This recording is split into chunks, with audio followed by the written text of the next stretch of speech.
One, after some slight technical difficulties, here we are. For those who don't know what exactly they just stumbled onto, I am HP Holo / the internet's worst kept secret, Edie Skye.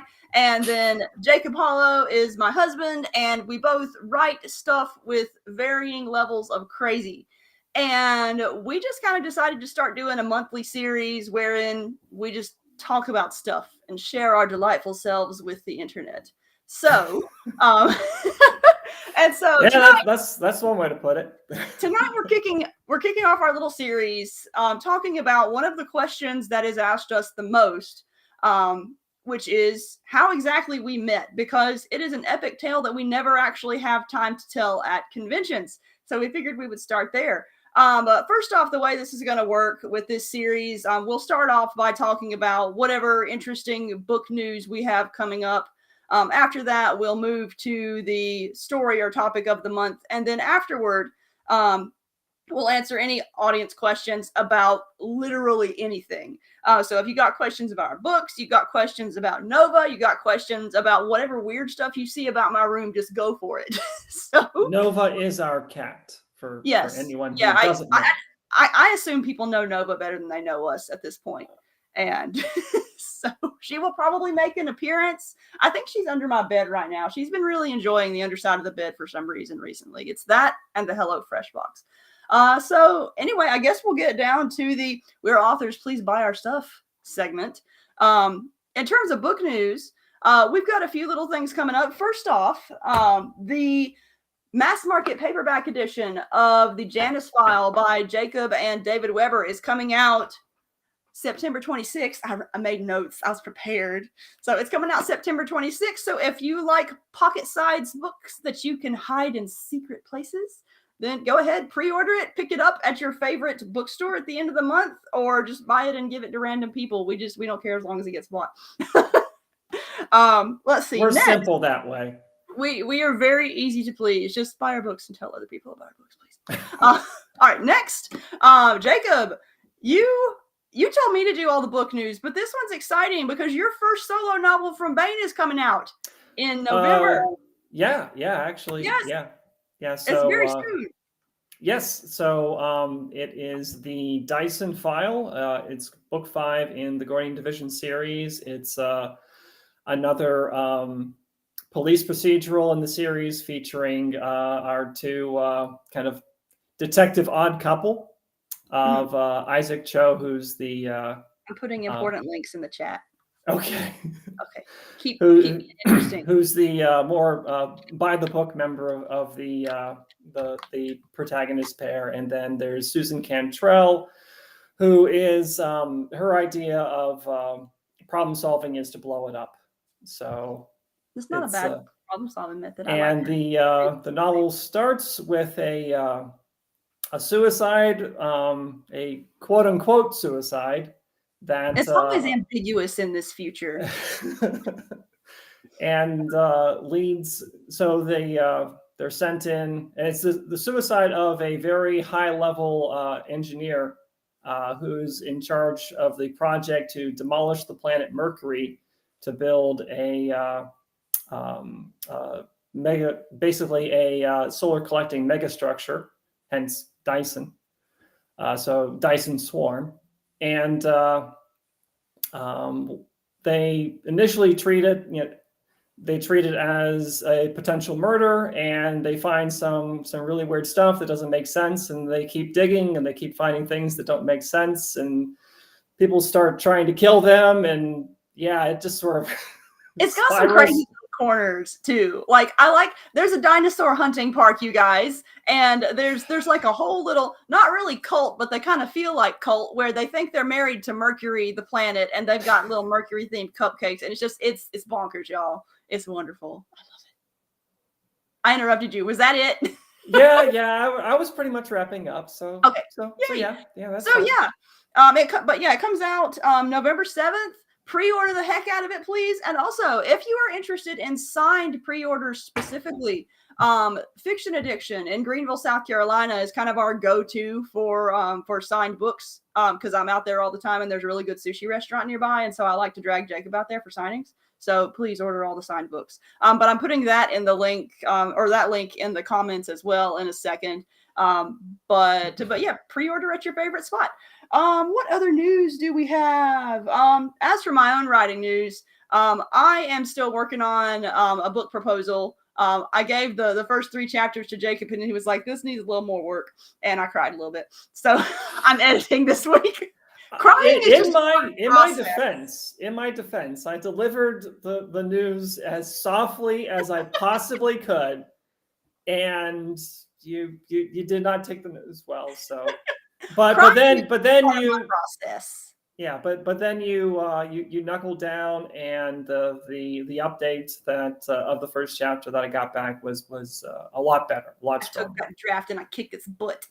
Yes, you did. Yes, I did. All right. Yes. Next thing. One of the reasons why it's taken me forever to get back to writing is because one of my little back burner projects has been putting together a store where you can buy our books from us directly. So if you like to buy direct from authors, I'm going to put the link in the comments to that as well, but it's store.holowriting.com. You can get all our ebooks there, all our audiobooks there, and or at least all of the stuff that we self-publish. The stuff that is published by Baen, we only I can only sell signed copies of, but signed copies are cool too. So if you ever want anything from us, come check out that store. What else do I have? That's it. So I guess we can get to the main topic now, which is how we met. And I think I would like to start this because I tell the boring version and you tell the good version. There are 2 versions of this story. One is a lot shorter, and it is your version.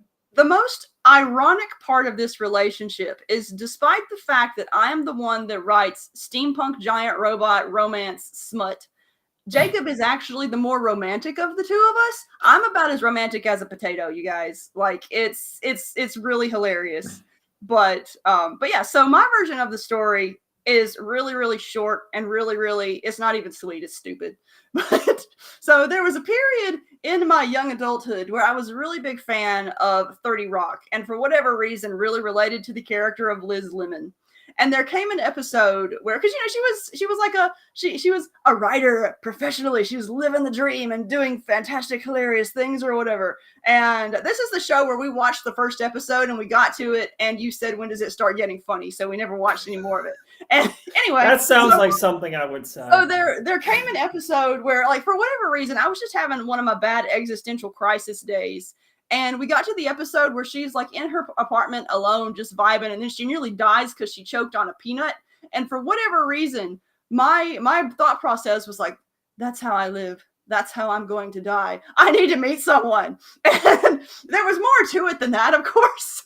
But that is the impetus that got me on Match.com and potentially looking for a mate. And so fast forward, I don't even know how long ago, how far in the future it was. One of my friends came to me and said, "Hey, my boyfriend knows this guy. He's like a nerd and he writes, and he's got like a little Harry Potter scar. You need to go meet him." And I was like, "There's food, sure," because they did dinners, and it's like, even if I don't like him, I get food, so it's like win-win. And so I go and I meet Jacob, and we have a few dinners, and I'm like, yeah, and then like let's do a date. And that's my version. Jacob's version is a lot better and a lot more romancy. So Jacob, have at it. I'm gonna put links in the comments. Did you even try with? Yes.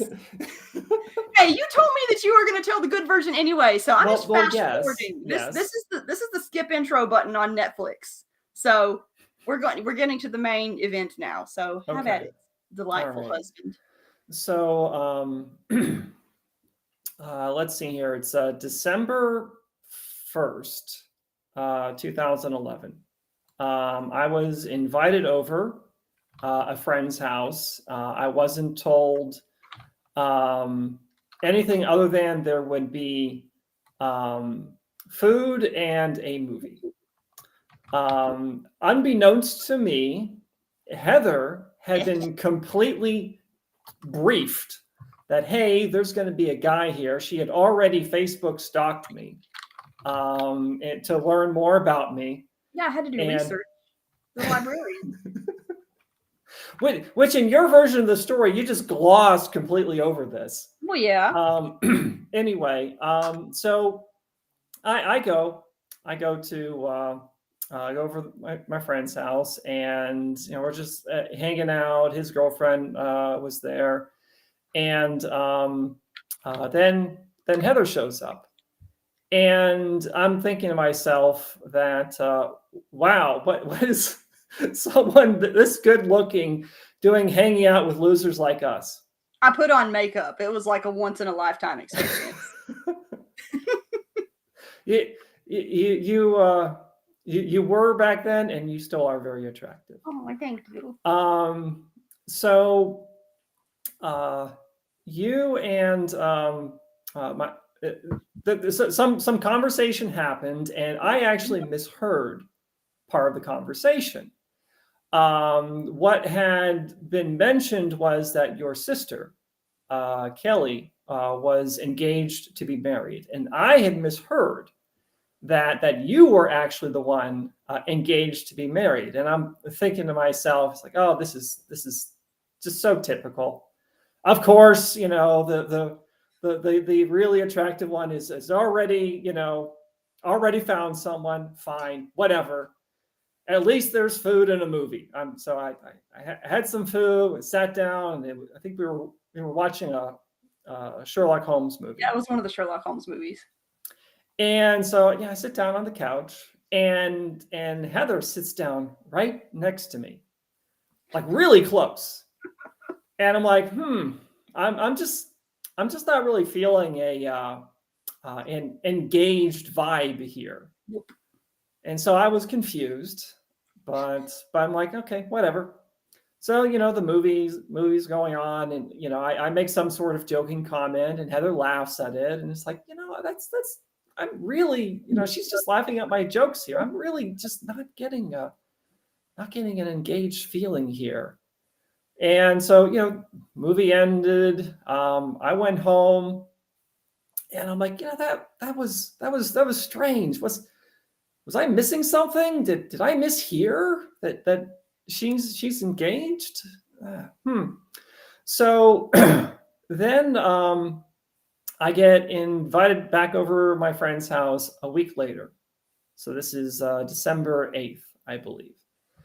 And so I'm there, friend's there, his girlfriend, and Heather's there. And I remember that maybe I misheard. So I asked, and I said, yeah, did I hear correctly last time that you're engaged? It's like, oh, it's your sister. It's your sister that's engaged. Oh, okay, all right. So I'm like, all right, game's on. So I try to pour forth the charm as well as what little charm that I have. I poured it forth, and charm. So we had I don't even think we had a movie that time. We just ate and we talked, and I was talking about my job and trying to impress the attractive young woman, and so got to the end. You were, I think, parked behind me, so we both left. Yes, we did.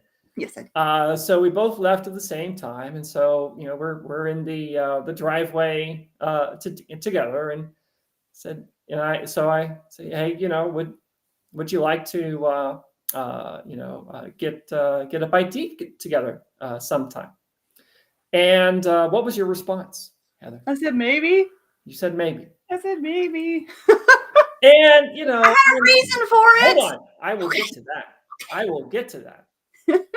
And so I'm thinking to myself, okay, I've heard the maybe before. I know that I've done this dating thing enough to know that maybe means no. Fine, whatever. And Heather's still talking, and I'm barely listening because I'm like, I just want to go home now. I've been rejected. Fine, whatever. And there's more talking, and I'm again really not listening. And then all of a sudden she says, "Yay, we're going to go out on a date." Excuse me? You said maybe. Can I tell my reason? Yes, yes. Okay. So yeah, I have reasons. At the time, I worked at a public service desk at a library, and there's a whole cluster of us ladies there who wore fake engagement rings and had a whole spiel lined up because of the number of creepy men we would get who would come and flirt with us solely because the only people they were qualified to flirt with were ladies they could trap behind service desks. And so I automatically fell into my not maybe spiel, and I told you guys I'm bad at romance. I'm the terrible one. She is.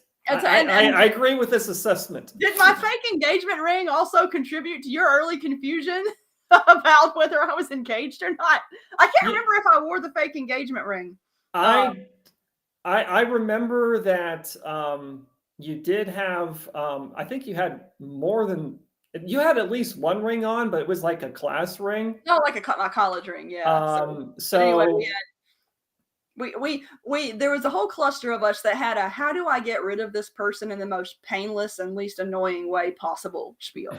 And I fell into that just automatically. It was an instinct. It's like survival instinct kicked in. But things changed. We scheduled a date. And then yes. So we scheduled a date. I think it was for I think it was for Monday. I think it was we scheduled it for the 12th, I think. Jacob is the one who remembers the dates in this relationship, by the way. So December 8th, we go home. We've got the date scheduled. December 9th, my father has a heart attack. Heather and I, we live in South Carolina. My family at the time lives back in Ohio. And then the morning of the 10th, he passed away from complications from the heart attack. Basically the wall of his heart ruptured, and he bled to death internally. So that hit about as hard as anyone would expect it to hit. I booked a flight back to Ohio. I let Heather know that I would not be in South Carolina. We would have to reschedule. And so went back to Ohio, met up with the rest of the family, us three kids, my brother, my sister, myself, met up with my mom and dealt with all the things that come from, our father passing away. And while all that was going on, I was getting about once a day a message on Facebook from Heather, and I was only really checking once a day. It'd be like, I don't know, it wasn't it wasn't the priority. It was just something that, like, at the end of the day, it's like, okay, do I have any email? Do I have any messages? And it felt really good to get those messages. They were very heartfelt. And even at that early stage, I felt, an emotional connection, even though we didn't know each other very well. Meanwhile, in the background, whenever that news came from Jacob, I was in a slight panic because it's like, we just met. We haven't even had our first date yet, but I didn't want to be the kind of person who was like, oh, you can handle this on your own. We don't really know each other. It's a crappy way to treat a person. But I also, at that time in my life, had not experienced a significant family death. So I had no idea what Jacob was going through. So I did research on how to comfort people who are grieving. It's like, I very much was like, how do I emotion? How do I do this? And so whenever Jacob came and told me that my messages helped him, I was like, oh my gosh, yes. I was so worried they wouldn't. But no, they absolutely did. So we, that all that stuff took a most of the week, and I was back in South Carolina the week after, and so we had rescheduled our date for the 19th, and so we. I think we went to a sushi restaurant, and restaurant. Pardon? Did I ever tell you the reason why I chose that particular sushi restaurant? Oh yeah. Go ahead. Okay, so my family was really, really nervous about me dating because growing up, I was very much the kind of person where I was like, I'm never going to get married. I'm never going to date. I'm going to be academic and have cats and die alone and enjoy it. And of course that changed because then I started dating. But they were also nervous because since I didn't have any experience of dating, I didn't know how to look at, they were worried I wasn't going to know how to notice like danger signs, things like that. And there was a point where Jacob had mentioned that he was really unfamiliar with a particular city. Well, I knew this city like the back of my hand, and I was like, okay, if I pick a restaurant in this particular area of this city and he's a creeper, I can leave and he won't know how to find me in a short amount of time. So I had strategies, but that it did not end that way. We ended up going back to my house afterward, I think, not to do nasty stuff. Just I gotta clarify that. No, I was a gentleman. Yes. But one of the funny we went to eat and there was no other place open, and so it was like, well, we can't just hang out in the middle of this city at night with just no one hanging around. So just my house was close by, so I was like, yeah, I trust you, let's go. And I think we talked about writing for quite a while. Well, we talked about, I remember during the date itself, I let you do most of the talking during the date for similar reasons. Like I was trying to identify whether you were a creeper or not. And I ended up hearing a whole lot about War Machine. And that was just like, oh yes, this man is amazing. And at the time, I had only just started getting into War Machine. And I think the game, it's not really defunct now, but it's not nearly as big as it used to be. And yeah, it used to be a lot bigger. Yeah. And so I was just beginning to get into that particular miniature war game. And hey, Froeby's in the chats. Hi. Okay, sorry, I had to say hey. So one of the funny things about our first date that I dressed very casually, and you like bought a dress. Yeah, I didn't have any date clothes. I had librarian clothes. So it's like was the complete opposite of what we normally do, whereas I'm normally the one that dresses up, and you're the one who likes to dress very casually. Oh yes. And I actually realized something very appropriate. On our first date, you wore a Mini Cooper shirt. And ta-da! Yeah. And tonight I wore mine. This is a really comfy shirt. I love it so much. I love it. I got that shirt in Germany.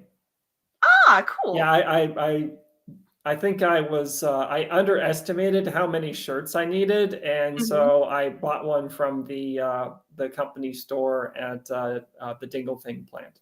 Dingolfing is my favorite word in the world. I love it. I love it so much. But yeah, Jacob at that time, he had no idea because our conversations hadn't really gone that deep, but I absolutely love Mini Coopers. They're my favorite car ever. And so that was when he came up in his Mini Cooper shirt, I was like, yes. But yeah, I totally dressed up because I had no date clothes. I had like librarian covered in cat hair clothes. And so I went and did like all kinds of date shopping, and I picked the best dress ever too, because it was made of this really nice stretchy material and I can still fit in it, even though I have put on womanly figure in the past 11 years. Like it's a magical dress. It's the best material ever. I love it. Best purchase I ever made in terms of clothes outside of this shirt. I forgot where we left off on our story. First date. So after our first date, I was let's see here. I was working. So I was working at BMW. I still work at the BMW plant in Spartanburg. But the plant was shut down for the winter. And I didn't have any projects that would require me to be in the plant during that time. So I had a ton of time off. And I think you had a bunch of time off as well. So we were just hanging out like every day, close to every day. And then you invited me to join you and your family for Christmas. And it's not the sort of thing I normally would have done for someone that I'd met that soon. But it was like your father had just passed away. It was Christmas. You had no family in the area, and we were generally getting along. And so I was like, yeah, let's have Jacob over for Christmas. And my family met you and saw the two of us interact. And I was told afterward that they looked at each other and were like, oh yeah, they're getting married. There's no way they're not getting married. And they were right. And they were right. So things continued in much that way. And then New Year's Eve rolled around. I nearly blew water through my nose, Jacob, just remembering this story. Yeah. Okay, so things were going very well. And we were heading over a friend's house for New Year's Eve to watch the ball drop. And I was thinking, so maybe it's time to move in for that first kiss. So we're like 15 minutes before New Year's, and we're watching. All of us were watching television, and the announcer says, "Oh yes, and that other New Year's tradition, the New Year's kiss." And I turn and I look at Heather, and she turns and she looks at me. We make eye contact, and I'm thinking to myself, all right, we were in sync. So it's like, all right, good. Then 15 minutes go by, and then there's it's New Year's, and I move in. And what did you do, Heather? I backed away. You backed away. Backed away.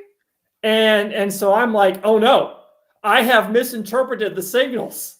This is horrible. Back it up. Beep, beep, beep. And then I get some peck on the cheek. And so I'm like very confused. I'm just very confused. And so we wrap up with our friends. We drove together. I had picked up Heather, and so we're both in my car. And so I say, Heather, I thought that we had made eye contact. I thought that I kind of had like a nonverbal like a nod and a wink there. It was okay to move in for that kiss. And what did you say? In the immortal words of Little John from Robin Hood Men in Tights, I panicked. You didn't just panic, you had completely forgotten. Yes, I backed off. Forgetting is part of panicking. We fixed it though. Yes, we did. Very well, I will say. So yes. Suck it.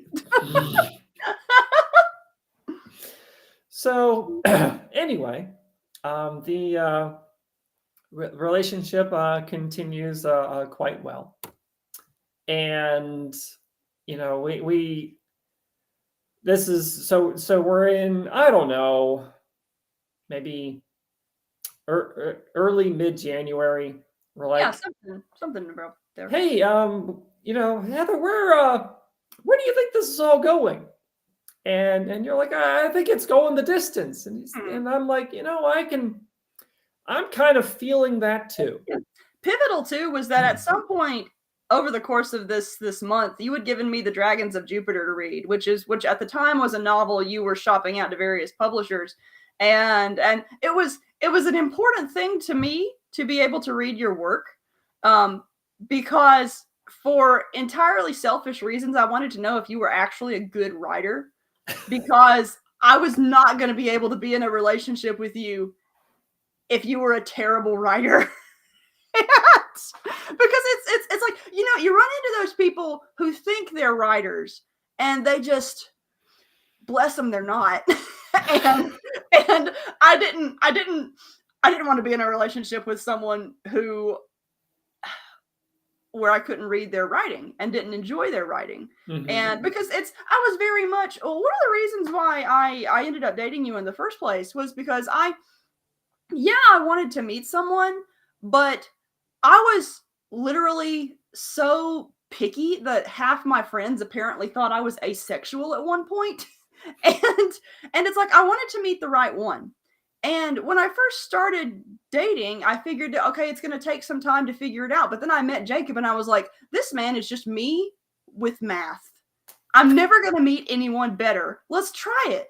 And I read his writing and absolutely loved The Dragons of Jupiter. Speaking of which, if you would like to read that book, you can get it free by signing up for our newsletter. Obligatory. Please download our stuff link. But I'll put that in the links. I'll put that in the link in the comments too. But yeah, it was nice to be able to read your work and be like, yeah, I think this is publishable. I think you're someone who like me wants to be published and could be published. Our story in that particular adventure is a whole other video, but yeah, you're knowing that we're not going there. Yeah, we'll go there when we have more time to talk about it. But knowing that you were a good writer was important to me. I forgot where the rest of the story left off. Go in the distance. Yes. There you go. So we were both like, you know, this is moving pretty quickly here. We should probably mention this to our parents. Yes. So that was a night. That was an adventure. So one of the things was that, you know, I wanted to basically, you know, ask your parents permission to then ask you for your hand in marriage. But I needed to warn you. And so yeah, so you went ahead to prep them. Mm-hmm. And and before I go into too much detail, I just need to establish where my head was at this point.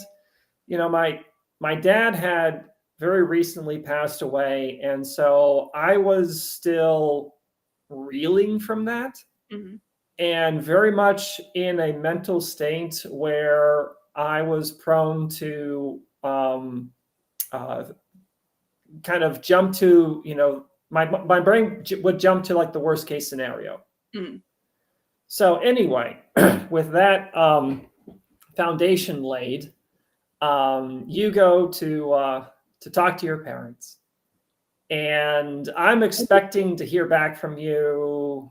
I don't know, around like an hour or two. Yeah, like, oh, when was it? Did you go there like 6 o'clock, I think? Something like that, yeah. So I was expecting to hear something back from you like 7 o'clock. So 7 o'clock rolls by, 8 o'clock rolls by, nothing. I call, I don't get through. 9 o'clock, 10 o'clock. You know, my brain is like going through like all the worst possible things, like Heather's dead in a ditch somewhere, or her parents said you are never allowed to talk to this man again, or any number of things. And around like, you know, around from like 10 o'clock to 11 o'clock, I'm like calling every 15 minutes. I'm not getting through. And so at a certain point, I just get in the car and start heading toward her house because I have no idea why I can't get through here. What is going on? And unbeknownst to Jacob, I'll let me know when you're ready. And okay, you go ahead. Okay. Unbeknownst to Jacob, my parents and I are at the house, like we're just vibing. Like we had dinner and we had a short chat about the potential of him asking for my hand in marriage. And the thing, it wasn't a very long chat, because the thing that won my dad in particular over, because dads are always protective of their baby girls, was I told them that my life was good without Jacob, but it was better with him, and that was the key. And so the marriage talk ended up going pretty quickly, but then my dad and I got on the subject of the state of education. At the time, I had just recently been a teacher and stopped being a teacher because it sucked. But my dad is like now career retired from various educational positions, and so the two of us have opinions about education. And so we were chatting, and Mom kept looking over our shoulders, being like, "You really need to call Jacob." And I was like, "I'll call him in 5 minutes." And 5 minutes passed, and Mom's like, "You really need to call Jacob." And the process just repeats until it's 11 o'clock at night. And so I finally called Jacob back, and I was like, "Oh yeah, everything went well. You're cool." And I drive home. I was already half the way to her house. I arrive home, and Jacob arrives 5 minutes after me, and he lives further than that, or he lived further away from my house than that. So I was like, "Why are you here? What?" And so, and I told you why. Yeah. And but it ended up being just a really sweet night, actually, because we were both like, "Well, you're here, may as well hang out." And I think I can't remember what we did first. Like, I think we watched some anime or something. But we talked about writing for like until like 3 in the morning. 3 in the morning. Yeah, it was insane, but it's one of my favorite memories of our dating days, because it was so sweet and so fun, and it's very indicative of just stuff we do now. Like, I mean, we're career writers now. We talk about writing all the time, but thankfully not at 2 in the morning now, because we're both asleep. Yeah. We're freaking old. We're not old. We feel it though. But yeah. So it was a fun. Well, maybe fun for me. Stressful. But it was not fun. It was. It was stressful. I mean, there was a lot of relief at the end, but there was a lot of stress leading up to it. Yeah. But it makes a good story, and that's the key. It does make a good story. And then we had dinner with your parents. Formally asked for permission to ask for your hand in marriage, and then proposed on Valentine's Day. Oh, you gotta lead up to that better. Jacob did not surprise me with a proposal. Like, basically Valentine's Day came up, and my coworkers, they knew I was dating and whatnot, and so they were like, "Oh, it's Valentine's Day. What are you and Jacob gonna be doing?" And I was just like, "He's gonna propose. It's scheduled." And the reason, it's because he's an engineer, but the reason why was because my sister was also set to be married that same year, and she had been engaged for I don't know how long. It was years, wasn't it? She was engaged for years, because she and her fiance at the time, he proposed while they were in college, and they both wanted to wait until they graduated and then gotten adult life set up before they actually got married. And I did not want to steal her thunder, so I asked my sister's permission to marry before her, and my sister's chill. She was like, "Do whatever." But we didn't want to have the weddings too close to each other, and we also wanted to have the weddings in places that aligned nicely with our work schedules, so we could honeymoon immediately afterward. And so we were like, "Okay, summer reading will be over by this point at the library. You'll have this over by this point at other work. August is a good time, so let's backtrack and see when an okay date for proposal is." And then we were like, "Oh, Valentine's Day's coming up. That's romantic and nicely timed. We'll do that." And then both my sister and I got married within a month of each other. That was an adventure. My mom is a seamstress and made everything that involved cloth. She's a machine. I love you, Mom, if you're watching. I mean, I love you even if you're not watching. She did a fantastic job on the wedding dress and basically all the dresses. Yeah, your sisters and dresses too, yes, all the stuff. It was really pretty wedding. that's a story too, because I didn't want to get all formally married because oh my gosh. It wasn't that I didn't want to get married, but I was never the kind of girl who grew up planning her wedding. For reasons given earlier, I was just like, oh, okay, the two of us are getting married. We're going to unite. I mean, I just figured we'd just go to the courthouse and sign a marriage license and that'd be it. Nope. And then my family was like, we are Baptists. You're getting married in a church. And Jacob was like, my dad's a priest. We're getting married in a church. And so I was so mad that whole year because I had to then plan a wedding. And luckily my family picked up a lot of slack because I had no idea what to do. It's like my mom one day asked me, like, what do you want your wedding colors to be? And I was like, white. There's more than one. What do I do? And so it was a very simple wedding, as close to an elopement as I could make it. But it was, and then you were astonished by it because we go through the whole thing and it's 15 minutes long and you're Russian Orthodox and you're accustomed to. It's like, yeah. Part of it was when we met the pastor, it's like, okay, well, there's like different options. It's like, there are options. Okay. It's like, well, you could have like lighting candles. You could have communion. It's like, oh, communion. Yeah. That Oh sounds my God, good. communion story. And then, by the way, it's going to be grape juice and like, it's grape juice and grape juice. It's not going to be wine. It's like, no, it can't be wine. No. It's like, okay, fine. So I sucked it up and I had grape juice communion, which was a very, very foreign to me as, as someone raised in the Russian Orthodox faith.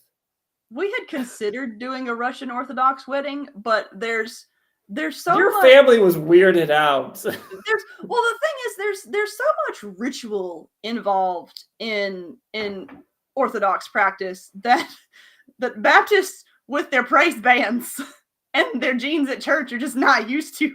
And you ended up, I think, sort of.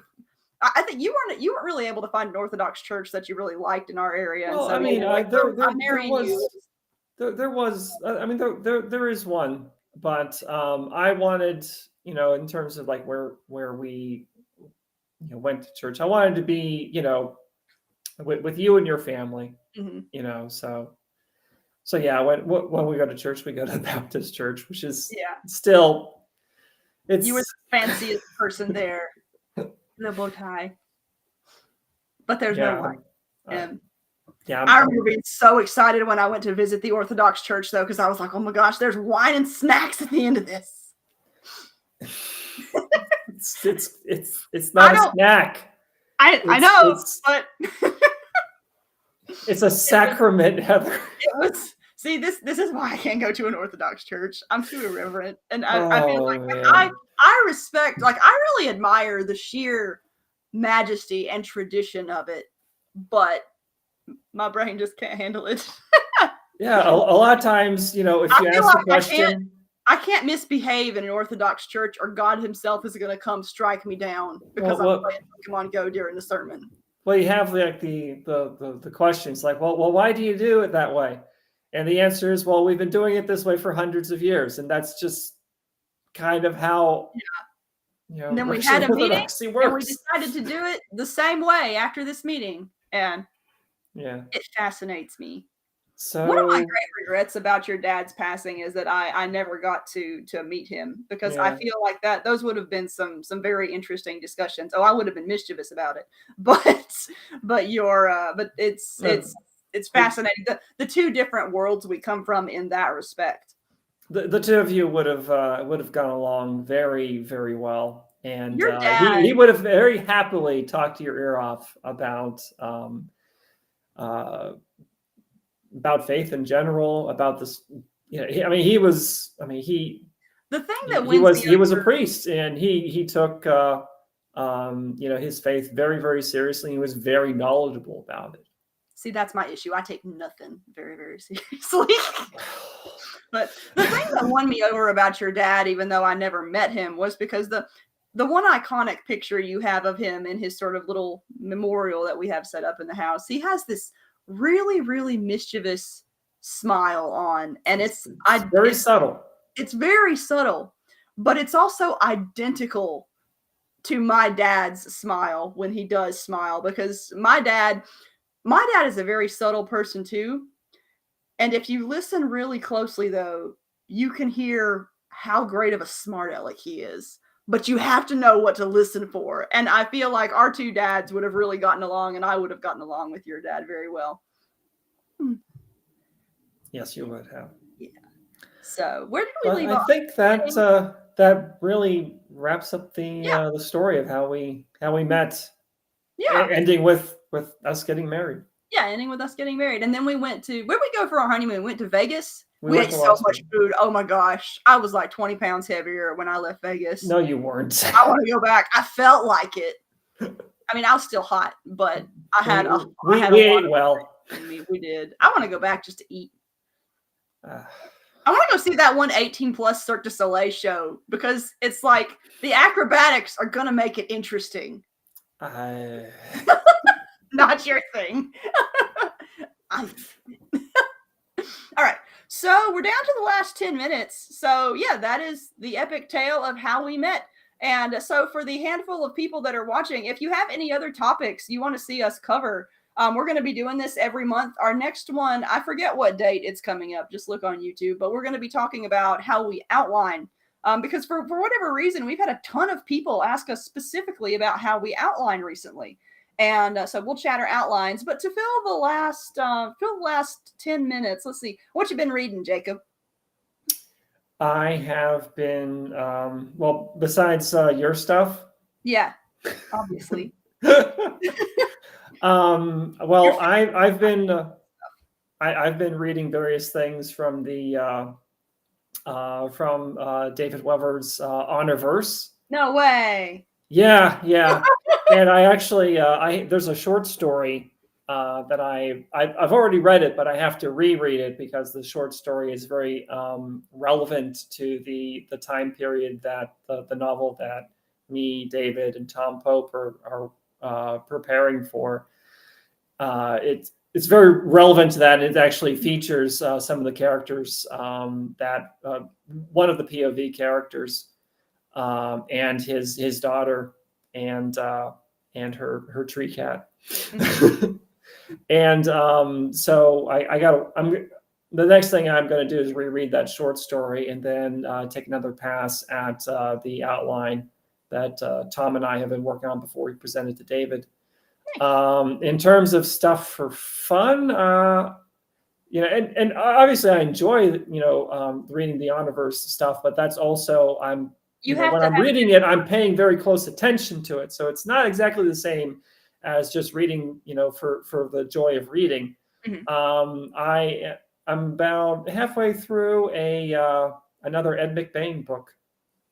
Oh yeah. So, which one? There's like a million. See Them Die, I think is the title of the one that a bit of gang shooting going on in that one. Let's see. As for me, for my quote unquote workbook, I've been rereading Titan Mage because I've had a ton of fans asking for a world map. And I gotta get to the world map. I've been trying to get that thing out for a year, and things just keep pushing it back. And I don't actually have a note of where everything is in the Titan Mage world. And I just made it more complicated because I added a new landmark in a Titan Mage short story that I wrote for an anthology that we're both going to be participating, a mecha themed anthology. But I don't even think that one has a title yet. It's like sometime next year. But world. But there's Trophy saying map. Yes, I'm working on it. We've had the map thing ends up getting pushed back because it's one of those tasks where it's really easy to push back when I have other things that seem to take higher priority. And so, but one day I just got to sit down and get it done. And I'd really wanted to get it done sometime last week, but then I got the worst cold of my life. And you were out of commission for a solid week there. I could not even play video games. I was done. But as for me and my reading, I'm actually working on an anthology. It's the Illustrated Jeeves and Wooster by P.G. Wodehouse. It just collects a bunch of P.G. Wodehouse stories about those two characters. And unbeknownst to many, because of, well, the content that I write, P.G. Wodehouse is actually one of my biggest writing influences, because I just absolutely love the way that he twists words, because he'll start a sentence one way and you think it's going somewhere, and then it just completely takes this crazy turn. And it's the most hilarious thing ever. I've been reading it. It takes me a longer time to go to sleep than it does Jacob. So I'll be reading while Jacob is snoring, trying to fall asleep. And suddenly I'll just let out this loud honking laugh. And I don't, as you guys may already know, I don't laugh like a polite little lady. I laugh like a really loud, obnoxious goose. And I will wake Jacob up laughing at P.G. Wodehouse quotes. And I'm pretty sure I've woken you up like every night doing that. But that's my fun book. Let's see. I can't remember what else I'm reading other than Titan Mage. Well, I'm actually working on Aurora Borealis Bridge. I interviewed Jane Lindskold last night. So if you like smart fantasy, go read some Jane Lindskold. This is the second book in her Overwear series. And there's a whole video on it and everything surrounding it. So go find that video. But let's see. Other stuff. We had a whole list of questions. What have we been playing and what have we been watching? That could be a whole other video. Oh my gosh. How you like we only have a few minutes. Yeah. How you like Armored Core 6, Jacob? I both love it and hate it. Oh my gosh. I'm the one who bought Armored Core 6 for obvious reasons, because mechs. But I got sick right after I started playing it, and I got through the one freaking helicopter level, and then I got through, I want to say, the next 2 levels, and it's a FromSoft game. And by that time, I was so sick that I was not mentally capable of playing a FromSoft game. So Jacob took it and played it while I was sick. And he's progressed much further in it than me. But yeah, I'm getting close to the end. I just actually a few hours ago finished chapter 4, which has a you are close rather to the end. Infamous boss. The end of chapter 2 and chapter 4. Anyway, some of these bosses. Oh my gosh, it's like the developers at From Software said, "Here is a brick wall. Enjoy beating your head against it for the next hour or so. Have fun with that." Yeah. We got another USD Manath. Hi, is that David? I think I know you from Facebook. So hello. But yes, that the BBC adaptation, oh my gosh, is one of my favorite things ever. Hugh Laurie and Stephen Fry did such an excellent job with those characters that when I'm reading the anthology I'm going through now, I actually hear it in their voices. Like, I don't even have to try to imagine voices. It's automatically Hugh Laurie and Stephen Fry. I love it. But as for Armored Core 6, I like it more than I thought I would, because I knew I would like it because of the mechs, but it's the first FromSoft game I've really sat down and actively played. And contrary to everyone else, I actually really, really like that first helicopter level. It primarily because I tried to play it intelligently first, but then I followed my instincts, and my instinct was to just fly up and hit the helicopter. Which is the most effective way to take it down, actually. It's the most effective way to do it. And I was like, oh yes, this game wants me to just fly up and punch the helicopter. I understand it. It gets me. Yes. And then it still took me a stupid amount of time to beat it, because you have to time everything just right. And then it flies out of bounds, which I think is just absolutely infuriating, that the thing goes to a place that you can't reach, and you can't shoot it because your ammunition doesn't go through that bounds either. And it does. Your ammunition does. Maybe I just have bad aim then. But I remember like my first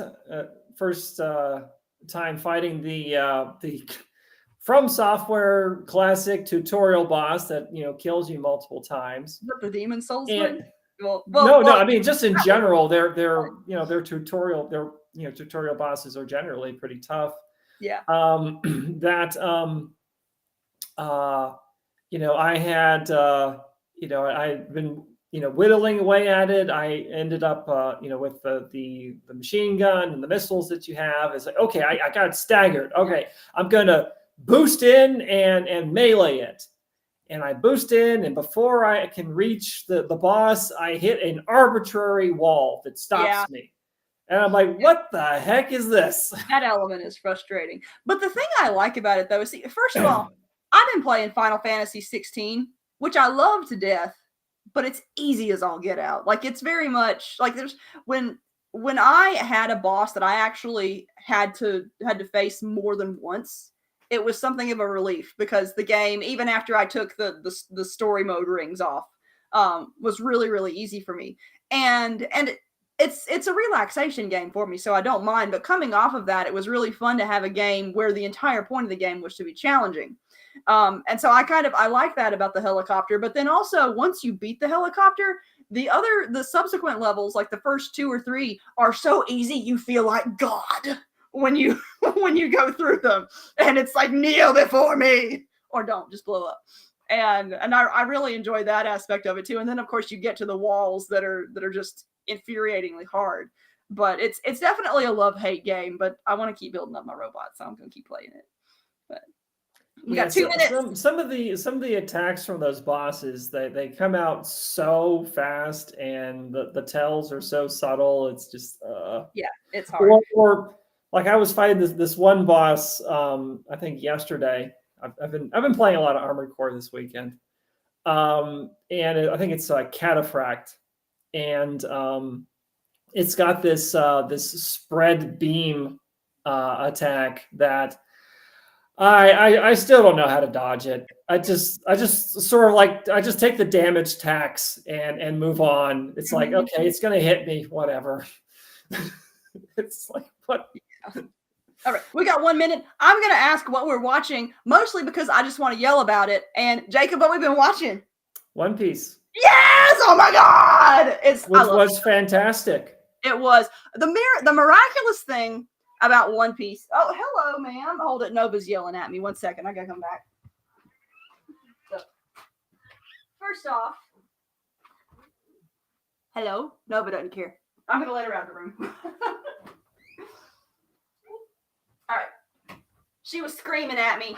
So first off, the miraculous thing about Netflix One Piece is that I've been a One Piece fan. Like, I have a Luffy keychain that's been on my keys for 20 years, literally, like since I first started driving. And it's one of my low-key fandoms. But every single time I've watched it, Jacob, it's kind of my workout show, because the anime is not very fast-paced. Every time I watch it, it's usually alone, and Jacob would come into the room and look at whatever was on the screen and just be like, what the hell? And then walk out. Because, I mean, if you've seen anything One Piece has the most anime of anime character designs, and I love the heck out of it. But the designs are very zany. It was never really a Jacob thing. And then even a few weeks ago, like, One Piece in its most recent episodes has started getting substantially better animation, because I mean, if you're in like if you're past your 1000th episode, you might as well. And we started, like, Jacob said, okay, we will watch. I'll start watching it with you when the animation gets good. And then we sat down, and Jacob couldn't do it because the pacing was so slow. Even though it was a little bit on the slow side, and he's like a punch per episode. It's kind of like there might have been 2 punches that episode. It's like Dragon Ball Z pacing. And Jacob would politely tolerate One Piece movies, but I think the only one you've actually enjoyed is One Piece Gold, because it's one that you don't really have to know the characters and all of their incredible backstories to fully appreciate it. Gold is an excellent film. I remember we were watching Stampede, and you were like, I don't know who any of these characters are. Yeah, I mean, I was. There were clearly lots of references, and I didn't get any of them. It was basically the One Piece All-Stars movie. And so Jacob, like, we'd gone into Netflix One Piece. Like, Jacob was like, I will tolerate this show for you. We'll see how it goes. It's only 8 episodes. I can do it. And Jacob went from that to talking with me about One Piece every morning on our morning walks, and then at a certain point going, now that I've seen One Piece, I can really tell that Oda is a master storyteller. And in the background, I'm like, I told you. And I mean that. I mean, it's you don't have a series that runs that long without being good at storytelling. Well, I mean, One Piece it's not really my jam, but I can absolutely appreciate, the work of a master, and that is, the work of a master. Yeah. And the thing about One Piece too that is sort of a small miracle, it's made by the same company that did Cowboy Bebop. And I enjoyed the Netflix adaptation of Cowboy Bebop, but I also enjoy bad television. And I fully acknowledge that there were some things that one did right, but it did not most do of the things it did not do right. And the real miracle of that is that the studio that made Cowboy Bebop took all of the mistakes it made and was like, you know what? We're not going to do that. We're going to give fans what they want. We're going to respect the heck out of the source material. And it was so well done that we got to, I want to say, the last 5 minutes of the last episode. And you have this really brilliantly set up series of events that are just so rewarding for the reader. You have Luffy getting his first bounty poster. You have this little cask ceremony where the characters kind of they reaffirm their goals, and you see little clips of where they're going, and the iconic sail on the Going Merry gets unfurled, and then Nova's coming back in here, and then you hear an epic orchestral version of We Are, and I suddenly realized, like, We Are being the first iconic opening thing of One Piece, and I just started bawling like a freaking baby. I was so happy. I just ran around the house crying for like 10 minutes after I saw that episode. And it's especially after there are a lot of fan properties within the past 10 years, and all nerds know this. There are a lot of fan properties where people have come in and decided, I'm not going to respect anything that fans like about this. I'm going to take this property and wear it as a skin suit and put my own spin on it. And it's really left a sour taste in a lot of fans' mouths. And to see a series that is not only made by people who unabashedly love the source material, but adapted it faithfully within reason. I mean, there's some changes because, they smashed 50 episodes of anime into 8 freaking good episodes. It's just such a rewarding thing to experience on an entertainment level. And I mean, it's entertainment. It's not necessary to one's existence, but it's just so uplifting to see something that well done and that respectful of the 20 years of fans that have poured effort into it, because so many properties haven't recently. And so I freaking love One Piece. Please go watch it so Netflix renews it and gives it a second season, because the second season is already written, so you got no excuse, and it's good. I've been leaving it. I think I overheated my computer yesterday because I've just been leaving it running in the background when I do stuff around the house. And I kind of panicked a little bit because my computer just wouldn't turn on for a little bit. But anyway, we have gone over time because I had to absolutely go crazy about One Piece. So as you do. As I do, we're always going to go over because I'm freaking out about something. I have all sorts of things I can freak out about. I got this cute little broom that, oh my God, I don't even know where it is. But Heather, I think we should wrap things up. We are fascinating. People love watching us. Anyway, I got this little broom and it's adorable, and it's my new favorite thing of the day. Okay, Nova wants to sit on my lap, so we are going to close because Nova. But anyway, thank you guys for watching and hopefully being amused by us for the past hour and 6 minutes. We will be coming back to talk about outlines in a few weeks. I don't know the date again. About a month, I think. It's about a month. We're going to be doing this on a regular day. We were going to do this one last week, but Dragon Con was last week, and all of our friends are at Dragon Con, so no one was going to be watching. So we shifted the date a little bit, but we're going to be having it on a regular day once it lands. And so you have anything else you want to say, Jacob, other than please go buy our books? No, I'm good. But thanks for joining us, everyone. Thank you. Bye.